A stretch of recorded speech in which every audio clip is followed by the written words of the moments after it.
Sweet children, only the one Father does altruistic service of this world. Selfless, benevolent service of this world. Because you definitely do receive the fruit of whatever deeds you perform. Because you definitely do receive the fruit of whatever deeds you perform. Even to get the knowledge and understand, have God explain himself to you and remove all your confusion. That's also the fruit of past karmas, right? Question. According to the drama, what aspect which makes you children happy is 100% certain? The world being destroyed, That's the second aspect. the world being established. That's the first aspect. According to the drama, it is certain that the new kingdom is to be established. You children have the happiness that you are establishing your own kingdom by following Srimad. This old world is definitely going to be destroyed. The more effort you children make, the higher the status you will attain. Song.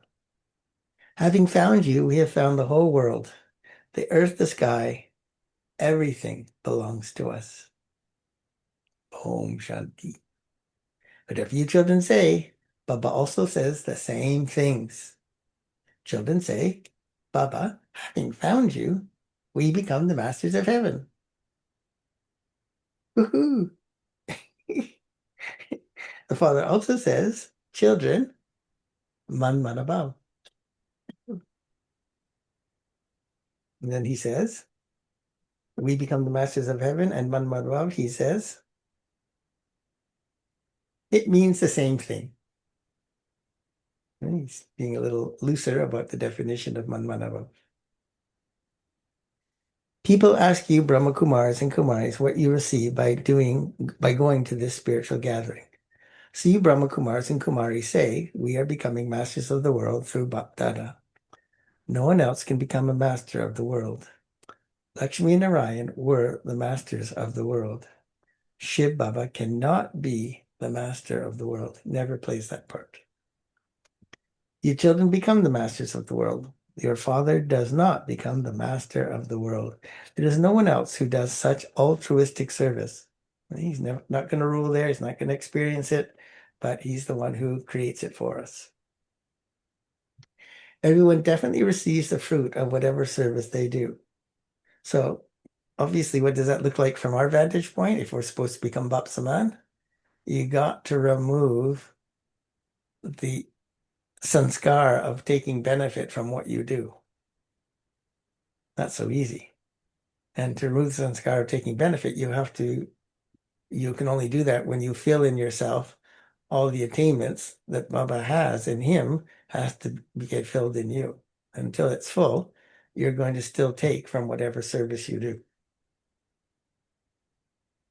Everyone definitely receives the fruit of whatever service they do, whether it is social work or whatever people do on the path of bhakti or anywhere else. They definitely do receive the fruit of what they do. The government pays them. Even Golden Age and Silver Age deities, although they do neutral karma and do not receive the fruit of their neutral karma, because it's neutral karma, they are receiving the fruit of their benevolent karma from Confluence Age. So human beings always receive the fruit. But they are selfless practically in Golden and Silver Age. The government pays them. Father says, I alone do altruistic service in that I make you children into the masters of the world, whereas I do not become that. I make you children Happy. happy. I make you into the masters of the land of happiness, and I give you happiness for 21 births. And I then go to my land of nirvana and sit in the stage of retirement. So far in this Murli, it is you have to find the sanskars of having been selfless in Golden and Silver Age, feel those during the Murli, and you also have to have the sanskar of Happiness. happiness. But how can you be happy and then also be altruistic? Would you say the deities are happy? Yes. But how can they be happy? It's a natural happiness, like Baba. Yeah, but it's constant. That's just how they are. You can call it anything. You call it peaceful. you could just say they're virtuous.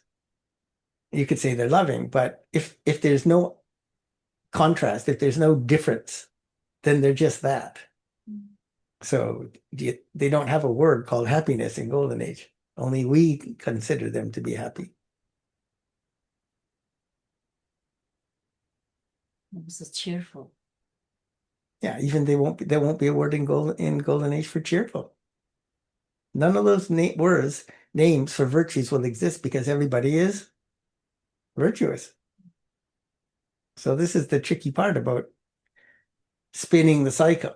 You have to know what Bubba's message is, what he's saying, and then know what aspect of the cycle he's talking about, and then you can adopt that. And then you'll see why he's saying that just by adopting. Oh, well, we can't be selfless now, but we will be selfless then because we'll perform neutral karma, right? So, and then we can't actually be happy there. There'll be nobody who says, I'm happy. Oh, I'm less happy today, right? But they are receiving the fruit of how much happiness they gave from confluence age.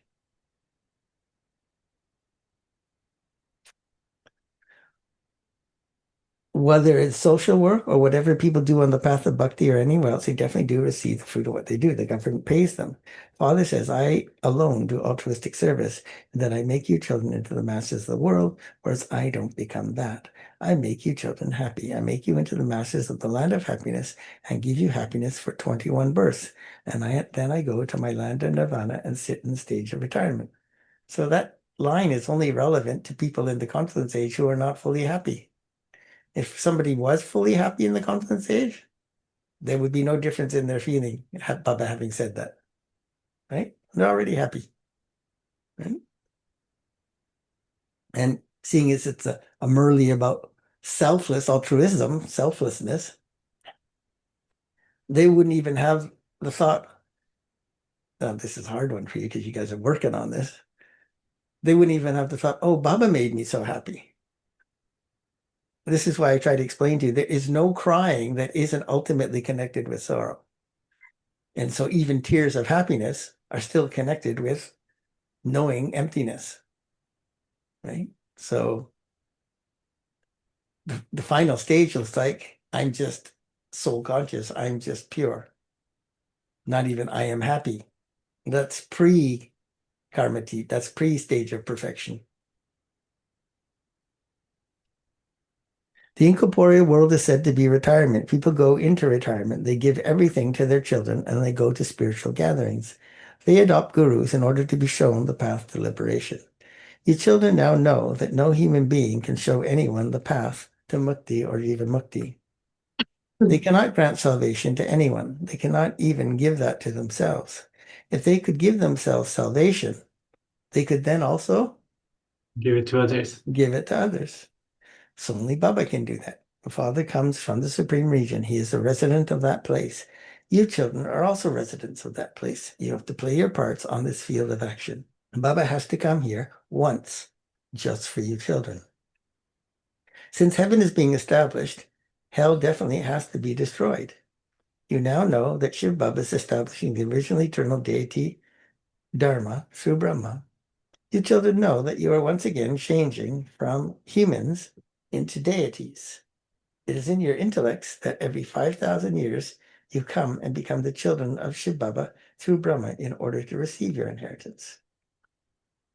He is called the purifier. He is also full of knowledge, the ocean of knowledge. He teaches you yoga, that is, remembrance. But how can someone who is incorporeal explain to you? It's the big mystery, right? This is why he says, it's through Brahma that I change you from humans into deities. That is, I inspire the establishment of the deity Dharma. The deity Dharma does not exist now. It has to be created again. I once again inspire the establishment of the original eternal deity Dharma and take everyone back to the land of liberation. Bharat is an ancient land, and this is why the population of Bharat should in fact be The largest. the largest, but it isn't. Such things do not enter the intellect of anyone else. The population of the original eternal deity Dharma should be the largest. All the others come after 2,500 years. Population of those of Islam has to be smaller. Then after some time, the Buddhists come into existence. And so there has to be little difference between them. Those of Islam and the Buddhists are at first Sattva Pradhan, and then they gradually become Tamo Pradhan. There is that account also. The special sensible children should think about these things. Nowadays, they write that the Chinese population is the largest, but people don't have this knowledge of the world cycle. All of these secrets are in the intellects of you children. This has to be explained in detail to those who are well educated. It's been 5,000 years since the deity Dharma came into existence. Therefore, their population should be the largest at this time. However, those of the deity Dharma were converted to other religions. At first, many became Muslims, and then many became Buddhists. Here, too, there are many Buddhists and countless Christians. There is no mention of the deity Dharma. Even if we say that we are Brahmins, they put us in the line of Hindus. Hindus. You know that the original eternal deity Dharma is being established through us Brahmins by our following of Srimad. So every time you break Srimad, you are impeding the establishment of deity Dharma. Every time you follow Srimad, you are contributing to the establishment of deity Dharma. There should be this understanding. The religions are remembered. People here consider themselves to be Hindus. They say that the Hindu religion is the Aryan religion, the oldest religion of all. The people of Bharat were at first Arya people. They were very wealthy, civilized people. They have now become non-Aryans. No one has any sense. They simply use the name of any religion that enters their minds. There are small branches and leaves at the end of the tree. There is some respect for the newer ones. You children now know that you are claiming your inheritance of heaven from Baba. Therefore, you should remember the Father who gives you such an inheritance. You should remember him who gives the one who gives you such an inheritance, comma, so much. By remembering him, you will receive the inheritance and you will become pure. You receive the inheritance of wealth from your worldly fathers.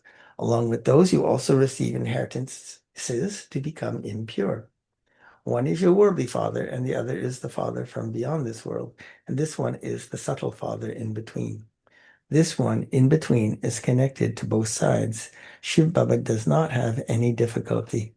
This one has to take so many insults. In fact, Sri Krishna isn't even insulted. This one is trapped in between. It is said that the Brahmin became trapped while moving along his own path. This one was trapped in between to take the insults. Only the subtle father has to tolerate these things. No one knows that Shiv Baba enters this one and purifies the impure. It's like they all blame Christ, Jesus, for what Christ did. Right? Same thing. So Jesus gets defamed.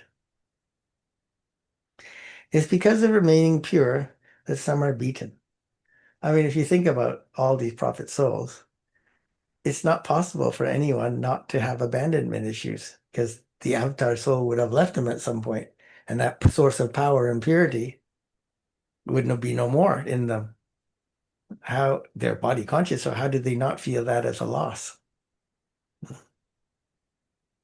It is because of remaining pure that some are beaten. The Father says, I have come to take everyone back home. You know that death is just ahead of you. Destruction is certainly required. How could there be peace and happiness without destruction? When a war starts, people create a sacrificial fire for the war to come to an end. You, the declaration of the Brahmin clan, understand that destruction will definitely take place. I never saw that once on YouTube. Anybody, them showing a sacrificial fire being created for the ending of the war. Somebody might have done it, but they never broadcasted that. In the old days, they would have done that for sure. How else would the gates to heaven open? Not everyone will go to heaven. Those who make effort will go there, and everyone else will go to the land of liberation. Because people don't understand this, they have so much fear. They continue to stumble around so much for Peace. peace. They're looking for peace. They continue to hold conferences. Only you Brahmins know how the land of happiness and the land of peace are established. There cannot be establishment without destruction. You have now become Trikadarshi. Each of you received the third eye of this knowledge. Those people continue to ask, how can there be peace so that no one fights anymore? Everyone says that there should be oneness. if they were all to take directions from the one Father, that all of them are brothers, children of the one Father, there would be oneness. It was like that in the Golden Age. None of them there fought with one another. That is a matter of the Golden Age. Here it is the Iron Age. There only were deities in the Golden Age. When you are here, you don't know where all the other souls are. You now understand that only in the Golden Age is there one kingdom. There is peace and happiness. There is everything there. All of these things are in your intellects, number-wise, according to your efforts. You understand that you truly used to rule in the Golden Age and that there was a lot of happiness there. That Dharma was, that religion was in Golden Age. That Dharma was undivided. No one else has this knowledge. You become knowledgeful at this time. The Father is making you equal to himself. Your praise has to become equal to the Father's praise. It's just the key. It is just the key to divine visions that remains with the Father. Father has told you, I have to work on the path of devotion. Whoever people worship, I fulfill their desires accordingly. But their visions are already pre-recorded in their sanskars, right? So then how is he playing a part? Well, he says, my part begins in Copper Age. But we know from understanding of drama, mind, intellect, subconscious, everything is replaying from the subconscious. So then, We become aware of him in the Copper Age. So we make his part active. He's not. He's in retirement in the soul world. But we make it's a very tricky question. Which came first, the bird or the egg? The chicken or the egg? the awareness is everything. Did we become aware of Shiva, or did Shiva reveal himself subtly that devotees became aware? It was in our subconscious. It opens in the Copper Age. Yes, but it's also in his subconscious. Who has to play the part first? Shiv Baba doesn't, he sometimes says in the Murli, Shiv Baba doesn't react to what the devotees do.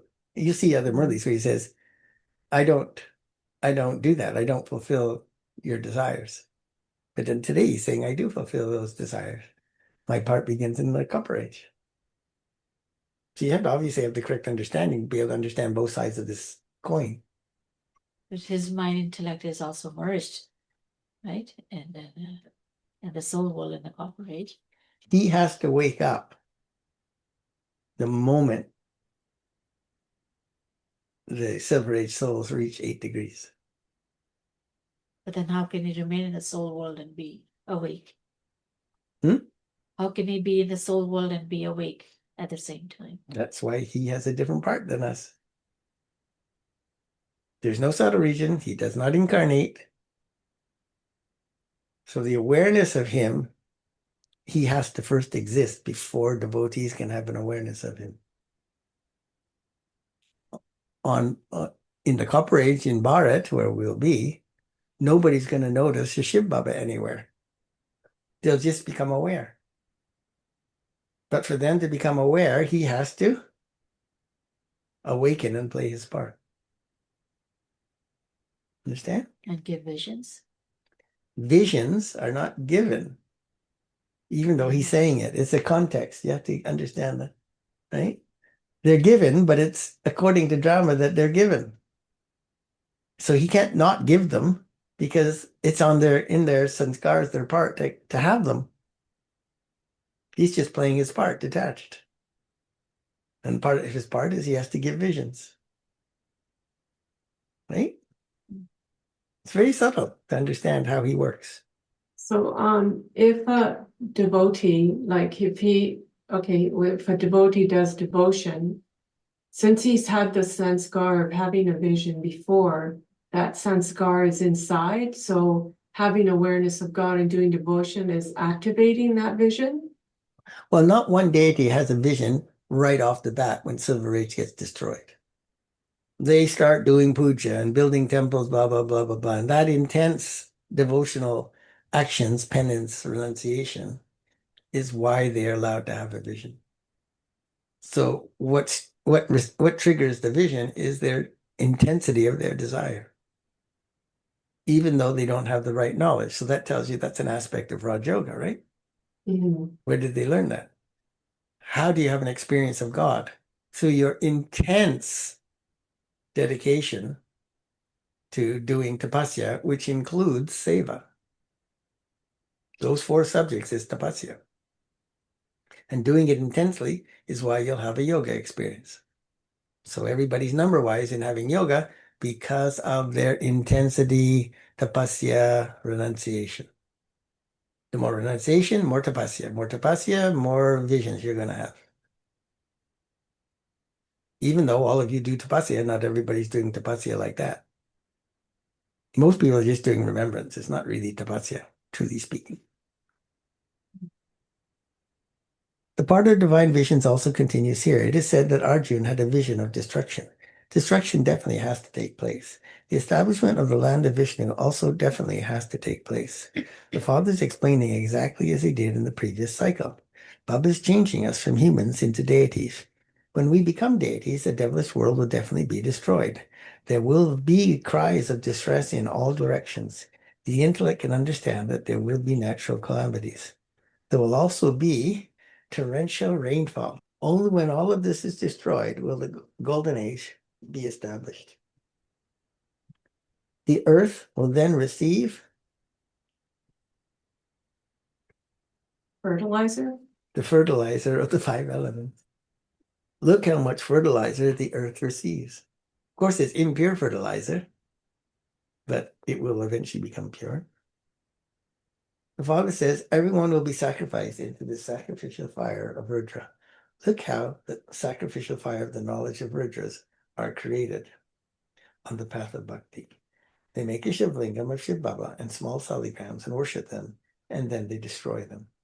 Then the next day, they make them again. So it's like a cycle. Right? They create a Shivlingam, they do bhakti of Shiva, they remember and worship the deity souls, the saligrams, then they destroy them all. That's the cycle. Then the next day, they make them again. They worship them, and then they destroy them again.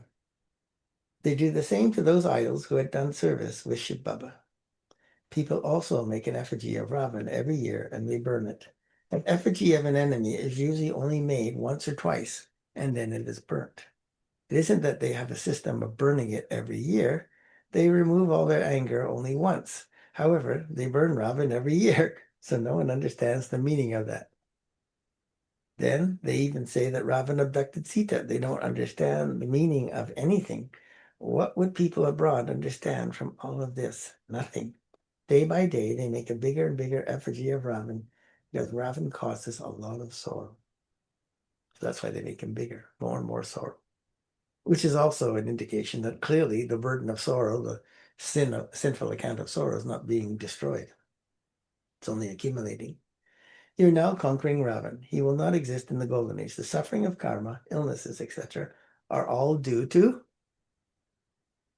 Vices and purity. Ravan. Whatever actions people perform, they are sinful because of the existence of Ravan.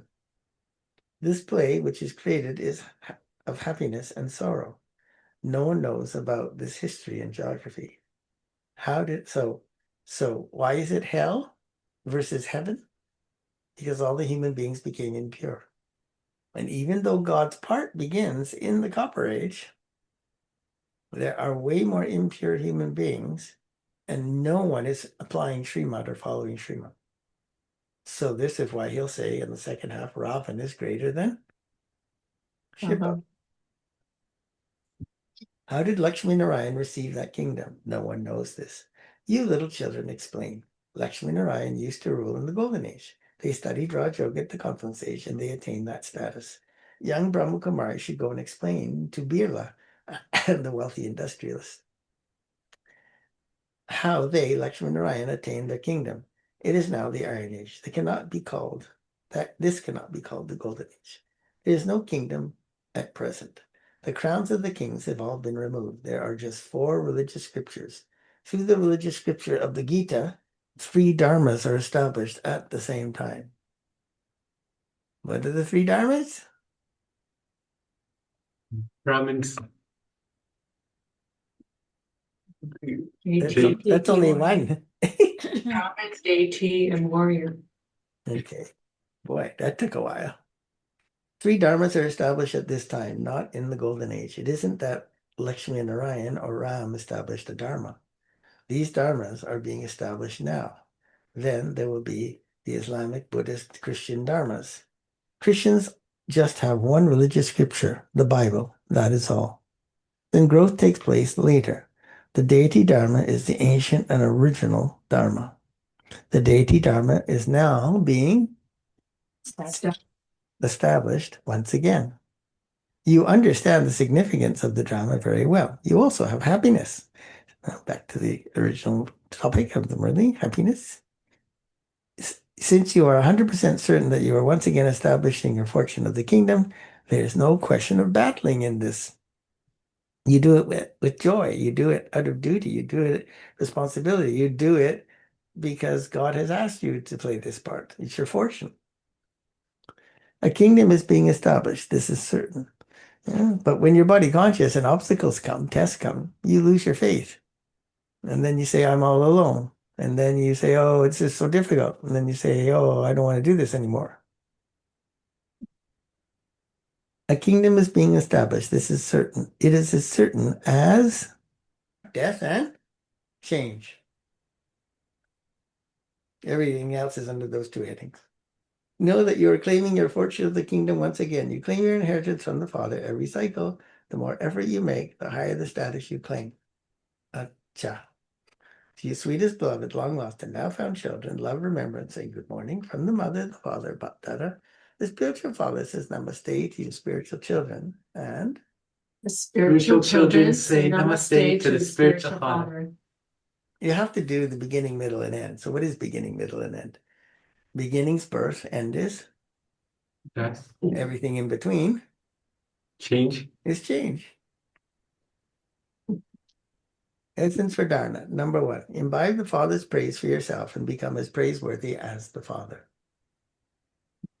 Claim your inheritance of purity from the Father from beyond this world.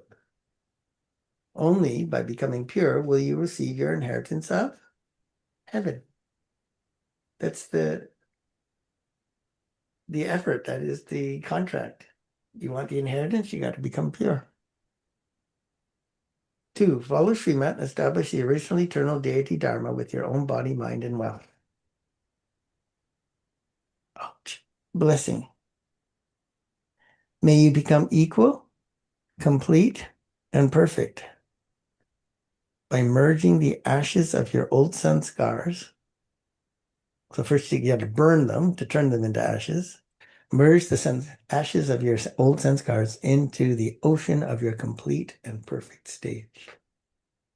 So that's kind of like, how do you get the dirty water out of the bucket? You fill it with the bucket with the ocean of Pure water. complete and perfect stage, complete and perfect purity.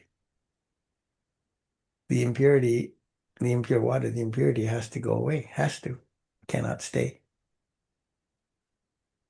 In order to become complete and perfect and equal to the Father, destroy your weaknesses and defects before the destruction of the world. Yeah, some of you are making effort, but do you have a list of all the defects you need to change? Because you have to change them all before the destruction of the world.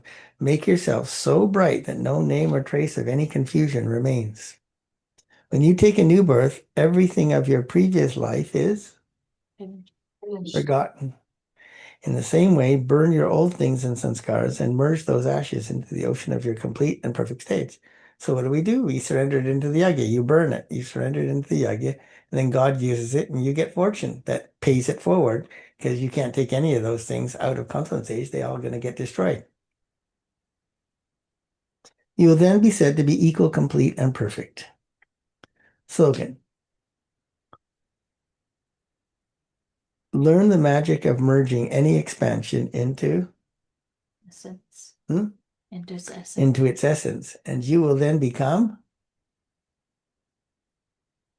Essence. would you say earlier? And you'll become Equal. equal to the Father. Om Shanti. Cheerful, easy nature, tolerant. Those who are tolerant will not be afraid. Period. So why do you get afraid? You can't tolerate whatever the situation is triggering in you. Not just of any vibrations of extroversion, not just tolerant of any vibration of extroversion, but of the thoughts arising in their minds. Remember we told you in the 8 powers? You're not tolerating other people or their sanskars or external conditions. You're just tolerating your internal reactions, impulsive reactions to the circumstances that are triggering your sanskars.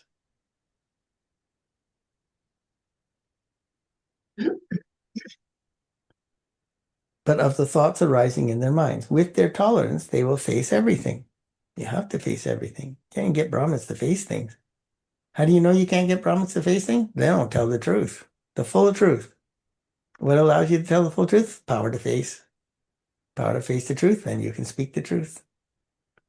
With their tolerance, they will face everything. Their faces will constantly be visible as content and happy. Right? They face everything. They're not afraid of anything. They can tolerate anything. They don't lie about anything.